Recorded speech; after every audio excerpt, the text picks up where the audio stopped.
क्षीर रे 2 packet biscuit पकाइबा आउ 10 minute रे तैयारी करिबा ए सुंदर पिठा बा केक। कार्यव्यस्तता भितर जदि बिरी चाउल सुजी नड़ियार पिठा बनई न पारछंती तेबे रजरे सबुठो इजी आउ टेस्टी ए केक बा पोड़ पिठा बनेबा जहाँ खाया को बहुत टेस्टी आ बनेबा बहुत इजी। केवल चा बनी पारथवा लोक मध्य ए केक बनी पारिबो। हेलो फ्रेंड्स, जय जगन्नाथ। तो चलंतु मिसिकी बनेबा ये सुंदर आउ टेस्टी केक बा पोड़ पिठा। से ये मुझे चॉकलेट फ्लेवर रो हैप्पी हैप्पी 6 पैकेट बिस्किट आपन जेकोसी बिस्किट बा ब्रांड रो बिस्किट नहीं पारिबे। ग्लूकोज बिस्किट नहीं पारिबे, केवल लुणी बिस्किट नेबे नहीं। जो बिस्किट रो स्वाद मीठा से बिस्किट ही नेबे। एबे सब बिस्किट को हाथ रे एमती भांगी देकी मिक्सर जार रे दबा। सेतिरे मुठी 2 चम्मच सुजी देची आउ सुजी आउ बिस्किट को भल भाव में ग्राइंड करके नहीं आसवा मिक्सिंग बोल रे ट्रांसफर करवा। से मुझे गोटे कप फुल फैट मिल्क घरर गाय क्षीर जदि आपण पैकेट वाला क्षीर रोचती तेबे से 2 चम्मच बटर कि न को मेल्ट करके देबे नले 2 चम्मच घी देबे। एबे सबको भल भाव में मिक्स करदबा। से दउची मु गोटे आधा कप सुगर को टिके ग्राइंड कर दीची पाउडर सुगर को पाउडर करके देले कौन हम ना खूब शीघ्र मेल्ट हो मिसी जीवो। एबे सबको भल भाव में मिक्स करदबा। देखो ठीक बैटरटा ठीक एमती रनिंग कंडीशन रे जेमती रहिबो। पिंच ऑफ सॉल्ट पकेबा। जेकोसी मीठा जिनस रे टिके सॉल्ट पकेले कौन हुए ना तार टेस्टा एनहांस हो जाए। एबे से काजू पकेबा।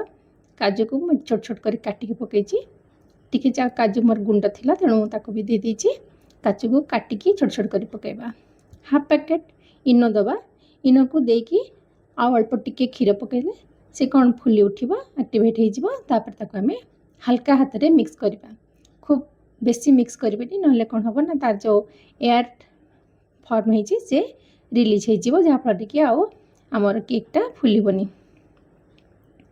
एबे गोटे केक टिन रे मो बटर पेपर लगे देकी से घी लगे दीची। घी लगे भल भाव में ग्रीस करदबा। तापरे जो बैटर आम तैयारी करके रखले बिस्किट से हमें ट्रांसफर करदबा। ऊपर टिके काजू आउ सजे दीची। आपण पाखे जहाँ भी ड्राई फ्रुट्स अच्छी आप सजाई पारे। टूटी फ्रुटी दे पारे। ये बिस्किट रो केकटा खावा को बहुत बढ़िया लगे आउ खूब शीघ्र रेडी भी हो जाए परिबो। एबे ताको टैप करदबा। टैप कर देकी ताको हमें बेक करबा। ऊपर आउ टिके काजू कि आपन पाखे जहाँ भी ड्राई फ्रुट्स अच्छी आप सजाई पारे। चोको चिप्स जदि अच्छी ताले सजाई पारे। जदि आप ग्लूकोज बिस्किट करचंती ताले टिके चॉकलेट रो एसेंस पई बा वैनिला एसेंस दे पारे। एबे गोटे पैन को 5 मिनट पर्यंत प्रथमे आग मीडियम हीट रे फ्रीट करदबा। तापरे केक टिन को से देकी घोड़ेकी 20 मिनट पर्यंत हमें लो फ्लेम रे एकदम लो फ्लेम रे बेक करवा। 20 मिनट पर आप ढक्कन हटेकी टूथपिक इंसर्ट करेंगे। जदि क्लीन बाहरला ताले नहीं आसबे काढ़ी नले आ 5 मिनट ताको बेक करेंगे। मत 25 मिनट लगी एकदम लो फ्लेम रे करेंगे। देखंतु केते बढ़िया आमर केक हो जाइए तैयारी हो जाइए। टिके ठंडा हला पर ताको डिमोल्ड करेंगे। ये भाया आप काटिके सर्व करिपारंती। मु आउ टिके सजे देछि।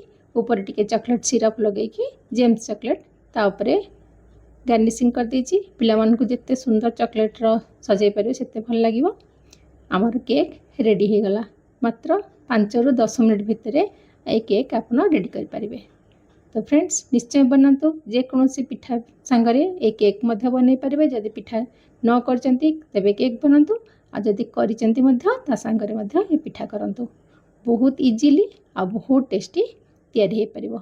जदि वीडियो भल लागला त लाइक करिवे, शेयर करिवे आउ जदि फर्स्ट टाइम देखुचंती ताले निश्चय सब्सक्राइब करिवे। फेसबुक पेज रे देखुथिले फॉलो करनेबे।